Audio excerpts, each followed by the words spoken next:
Alright, so today I thought it would be fun if we went ahead and took some blueprints and tried to recreate those into an actual house to use in The Sims 4. So I have the blueprints displayed on the left side of the screen, as well as a picture of what the outside of the house should look like. And full disclaimer, I know it's a little bit big right now, but I had started to record this for another video, so honestly I'm covering up my camera that was over there right now with these. I will move them out of the way here in just a minute so you can see the full build. So I am taking a few liberties with this just so that I could really try to get it to fit as best as possible. So you can see on the inside, on the right hand side, instead of having like a laundry room and a flex space and a half bath, there's really only going to be room for the master bedroom and a master bathroom. The reason for this is when I was looking at the spacing that I would need for the kitchen and dining room, you can see that we're going to need some extra space, so I just went ahead and scooted everything over and lined it up so it was even with the front and back porches. Now, when I was looking at the blueprints, I did try, other than that, to stay as pretty true to placements and what was on the blueprints as possible for the game. So I am staying as true as I can to the color. You can see that it's a red brick that was on the outside, and then there was a green paneling on the outside or siding. So I went ahead and did the same thing. And this was recorded before we got the eco lifestyle pre-update, so I wasn't able to fully center doors and windows. So some of the items that I had wanted to use, I couldn't, just because I couldn't get them to place exactly where I wanted them to. So here I'm filling in the landscaping for the front, and later on I did go back and change the fencing right there. A couple of the items that I originally used in this build were from other packs, and I really wanted to try to stay true to base game only, so anyone who wanted to could download this pack and play with it. So like that tree that's out front is from a different pack, and that fencing was from, I believe, City Living. So if you do want to get this from the gallery, it has been edited so the entire build is base game only. So the front door is another thing that I did go ahead and take some liberties with. I wanted a nice big door for the front instead of the smaller red door that was pictured in the original blueprints that I had found on Pinterest. So right now I'm looking to see where does everything need to go. I'm trying to line up and match up as best as possible to where everything was placed in the blueprints.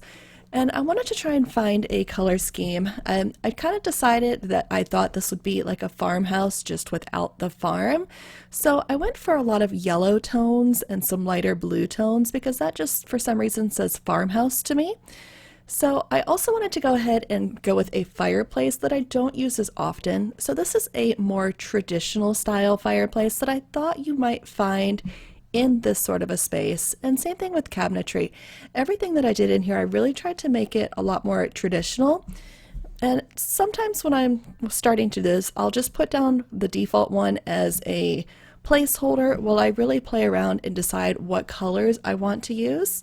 So I had started with the lighter because I really liked how that looked, but I thought that this darker might say a bit more farmhouse. And I did have a harder time finding bar stools. I kept having to switch back over so it was selected to base game only because, like I said, I really did want to make this a true base game only build. And I don't normally do farmhouse style builds, so this really took me out of my comfort zone. So you'll see me try to play around with a lot of different swatches or different chairs, just really trying to find what felt right and what I thought looked right. So here I'm playing around because I did have the blue and yellow in the bathroom and I really kind of wanted to stay the same, but I liked how this green looked as well. So I was testing that out and trying to find what I thought would go best and what backing I could find for the backsplash in the kitchen that would complement both the colors on the chairs and the colors that were in the countertops and the upper cabinets.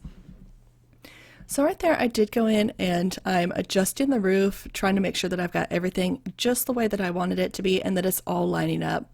And the way that I wanted the couches to fit in here, we just couldn't get the fireplace to fit.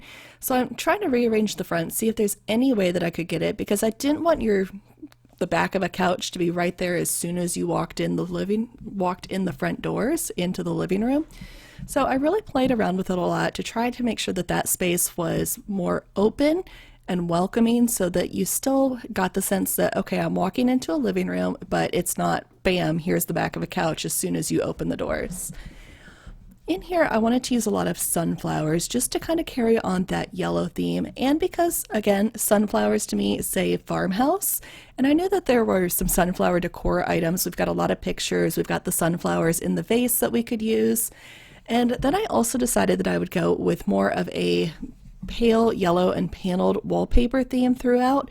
So I do try to carry that through the rest of the house and just change it up a little bit from room to room. But that way we have the same color scheme going throughout. I think it really helps with the unified look. The only room that will really kind of go off theme for is going to be the kids' room, but I love how that one turned out.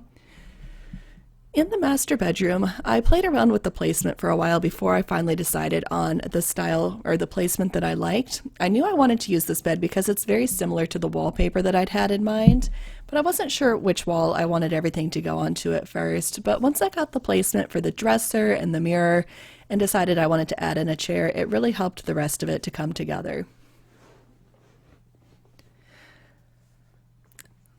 I did struggle a bit trying to decide what rug I wanted to use and curtains, just because, again, I started off with that pinkish color. I thought it looked pretty, but when I decided I'd go back to the blue and the yellow, it really helped for me to decide what I wanted to use.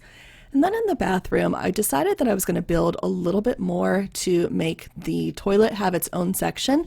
This would have been the flex space in the blueprints, so we did have more room to play with, just because we did have to expand the kitchen and dining area so that there would be room for everything that was on the blueprints. And since this was base game only, not everyone has laundry day, so if I was eliminating that space, it would have just made it an awkward area. So I just cut it out, pushed everything over, and turned this whole side of the house into the master side.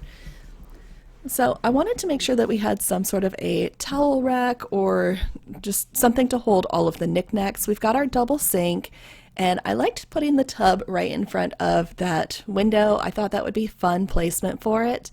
And then we've got that nice yellow bath mat that will kind of carry throughout the house, as well as the blue towels. And when I was looking at this, that's when I decided, okay, we want to go ahead and put the toilet somewhere else, just because that window already was there. And that way 2 people could be using this at the same time and not get the embarrassed reaction if that did happen. So I really like how this turned out. I think it's a very nice master bathroom.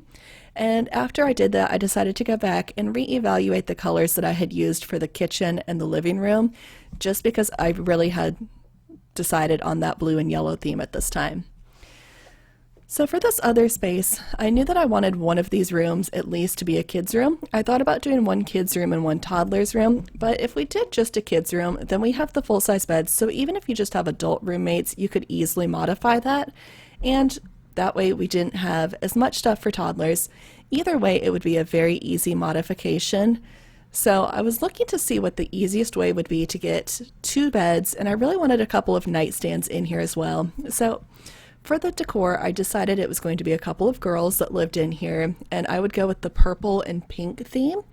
So we've got this slightly antique-y looking wallpaper and rug, but with more modern curtains. And instead of the shelf in the back with the lamp, I decided I wanted to go ahead and give them a toy that they could play with and just switch it around. I thought about putting a bookshelf, but I wasn't sure how well that would work out for them. And I didn't really like the color. It doesn't really go with the vibe that that room seemed to be giving off to me. So I wanted to go ahead and change that up. And if we do it this way, then we can go ahead and fit in multiple nightstands and they can still access everything. So I really played around with it for a while to see, do I want to give them like a little reading nook, or do I want to put like a toy box or just some sort of toy back there? So I took a break and decided to go ahead and decorate the rest of that room instead. I really enjoy building houses off of blueprints.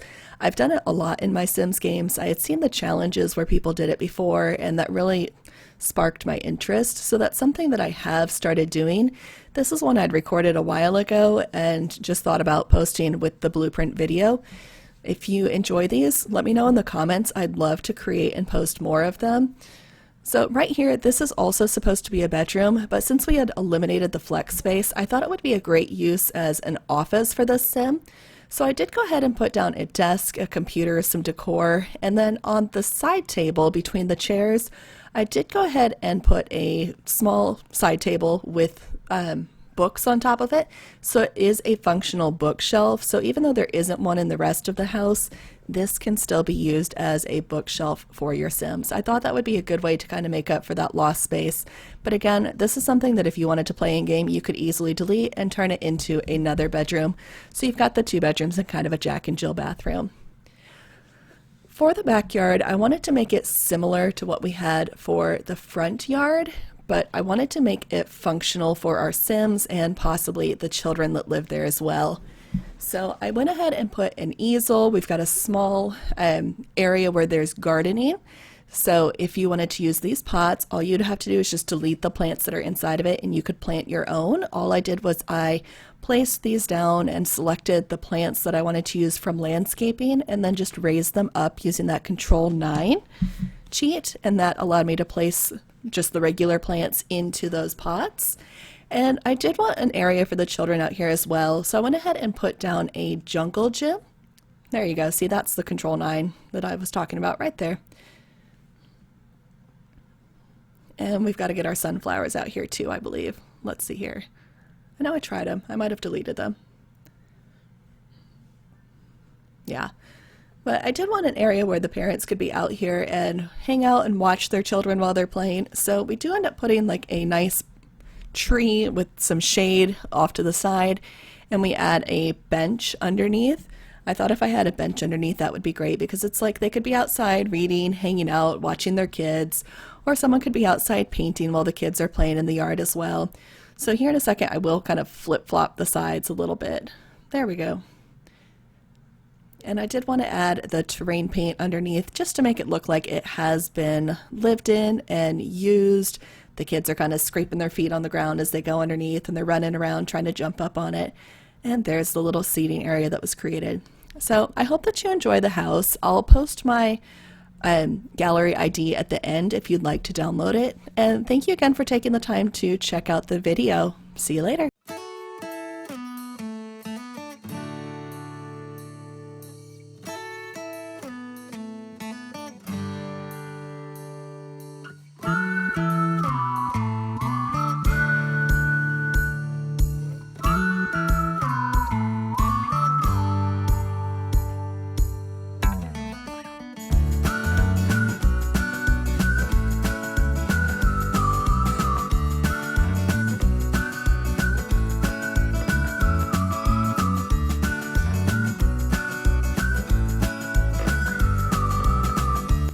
Thanks so much for stopping by and checking out the video. While you're here, don't forget to like and subscribe and click that bell for notifications of when I have new videos. If you'd like to be a part of the action, the schedule for when I go live is over on my Twitch channel. I hope to see you there.